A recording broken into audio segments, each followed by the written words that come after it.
কোনো রকম তেল ও রোদে দেওয়ার ঝামেলা ছাড়াই কাঁচা আমের আচার যদি তোমরা বানাতে চাও তাহলে এই আচারটা অবশ্যই বানিয়ে দেখবে। খুবই অল্প সময়ে এবং অল্প উপকরণ দিয়ে হয়ে যাবে। আসসালামু আলাইকুম, কেমন আছো তোমরা সবাই? নতুন একটি রেসিপিতে তোমাদের সবাইকে স্বাগত জানাই। এরকম করে কাঁচা আমের আচার বানালে আর অন্য কোনো আচার খেতে ইচ্ছে হবে না, এটা এতটাই লোভনীয় হয়। দেখে নাও তাহলে আজকের রেসিপি। ভিডিও শুরু করার আগে একটাই রিকোয়েস্ট, চ্যানেলটিকে যদি সাবস্ক্রাইব না করে থাকো তাহলে সাবস্ক্রাইব করে দিও, আর ফেসবুক থেকে দেখলে পেজটাকে ফলো করতে ভুলো না। চলো তাহলে ভিডিওটা এবার শুরু করি। এই আচার বানানোর জন্য আমি এখানে 1 কেজি কাঁচা আম নিয়েছি। আমগুলোকে খুব ভালো করে ধুয়ে নিয়ে এবার খোসাগুলো ছাড়িয়ে নেব, আর চেষ্টা করবে আমগুলো একটু শক্তপোক্ত নেওয়ার, তাহলে আচারটা খুব ভালো হবে। তো আমি এখানে খুব ভালো করে খোসাগুলোকে ছাড়িয়ে নিয়ে একটা টিস্যু দিয়ে খুব ভালো করে মুছে নিলাম। এবার এখানে গোল গোল করে আমি স্লাইসের মতো করে কেটে নেব, তাহলে এই আচারটা দেখতে অনেকটাই ভালো লাগবে। তাই আমি এখানে এরকম গোল গোল করে কেটে নিচ্ছি। গোল গোল করে কেটে নেওয়ার পরে মাঝের যে বীজগুলো আছে সেইগুলো আমি ফেলে দেব। আর খুব বেশি মোটা আবার খুব বেশি পাতলা করে রাখা চলবে না, একদম মিডিয়াম করে আমের স্লাইসগুলো করে নিতে হবে। তো আমি এখানে তোমাদের দেখিয়ে দিচ্ছি আমি কিভাবে স্লাইসগুলো করেছি। খুব বেশি মোটাও করে নিই, আবার খুব বেশি পাতলাও নয়। এই আচার বানানো তেমন কোনো ঝামেলা নয়, যে কেউ বানিয়ে ফেলতে পারবে কোনো রকম তেল ছাড়া বা রোদে দেওয়ার ঝামেলা ছাড়াই।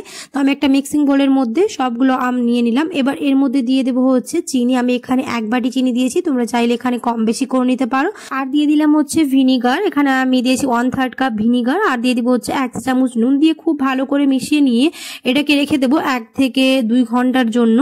এই ভিনিগারের মতো চুবিয়ে রাখলে আমগুলো আর ভেঙে যাবে না। এবার আমি এখানে ভাজা মশলাটা বানিয়ে নেব। তার জন্য নিয়েছি হচ্ছে কয়েকটা শুকনো লঙ্কা। লঙ্কাটাকে আমি ভালো করে শুকনো খোলায় ভেজে নিয়ে তারপর ওর মধ্যে দিয়ে দেব হচ্ছে সেই গোটা মশলাগুলো। যেমন লঙ্কাটা যখন হালকা করে ভাজা হয়ে আসবে তখন ওর মধ্যে অ্যাড করব হচ্ছে গোটা ধনে, গোটা জিরে, মৌরি আর 5 ফোড়ন। আমি একটু করে বেশি করে করেছি, তাহলে এটা সব আচারে হয়ে যাবে। দিয়ে এবার খুব ভালো করে 2 থেকে 3 মিনিট গ্যাসের ফ্লেমটাকে লো করে আমরা ভেজে নেব, যতক্ষণ না কালারটা চেঞ্জ হয়ে আসে আর খুব সুন্দর একটা স্মেল বেরোয়। আর তারপর এটাকে খুব ভালো করে ভাজার পরে ঠান্ডা হতে দেব। দিয়ে এটাকে আদা বাটা করে বেটে নেব, খুব বেশি মিহি ফাইন করতে হবে না।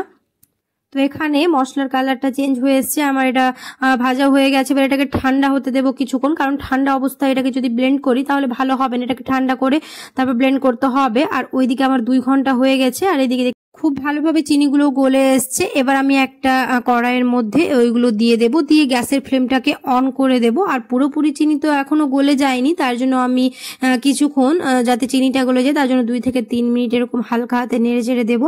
আর ভিনিগারে রাখার জন্য এটা খুব সহজে ভাঙবে না। এবার ঢাকনা চাপা দিয়ে প্রায় 5 থেকে 6 মিনিট এরকম কুক করে নেব। আর এরকম পর্যায়ে আসা পর্যন্ত আমি দিয়ে দিব হচ্ছে 1/2 চা চামচ হলুদ গুঁড়ো আর 1/2 চা চামচ কাশ্মীরি মরিচের গুঁড়ো, তাহলে কালারটা খুব ভালো আসবে। দিয়ে হালকা হাতে এরকম নেড়ে চেড়ে দেবো, আর খুব বেশি জোরে নাড়তে হবে না, নাহলে এটা ভেঙে যাবে।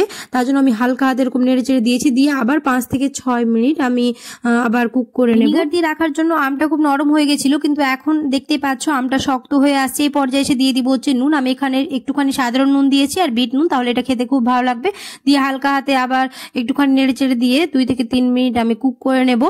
তারপর এখন দিয়ে দেবো হচ্ছে ওই ভেজে রাখা মশলাটা। আর খুব বেশি মশলা দিতে হবে না, আমি 1 চা চামচের মতো দিয়েছি। আর খুবই কম মশলায় এই আচারটা তৈরি হয়ে যাবে, তাই তোমরা এই আচারটা বানিয়ে দেখবে একবার। খুবই অল্প সময় লাগবে এবং অল্প তেল মশলা ছাড়াই হয়ে যাবে।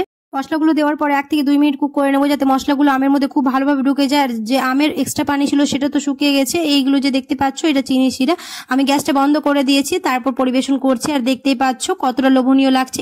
এই আচার একবার এরকম করে বানিয়ে দেখবে, ছোট থেকে বড় সবাই খুবই পছন্দ করবে। আর অনেকগুলো একসাথে বানিয়ে তোমরা বছর জুড়ে এটাকে সংরক্ষণ করে রাখতে পারবে। আশা করছি আমার আজকের রেসিপি তোমাদের ভালো লেগেছে। যদি ভালো লেগে থাকে তাহলে অবশ্যই লাইক করে দিও, আর কমেন্টে জানাতে ভুলো না কেমন হয়েছে। দেখা হবে খুব শিগগিরই পরে একটি নতুন রেসিপিতে। সবাই খুব ভালো থাকবে, সুস্থ থাকবে, সাবধানে থাকবে। আল্লাহ হাফেজ।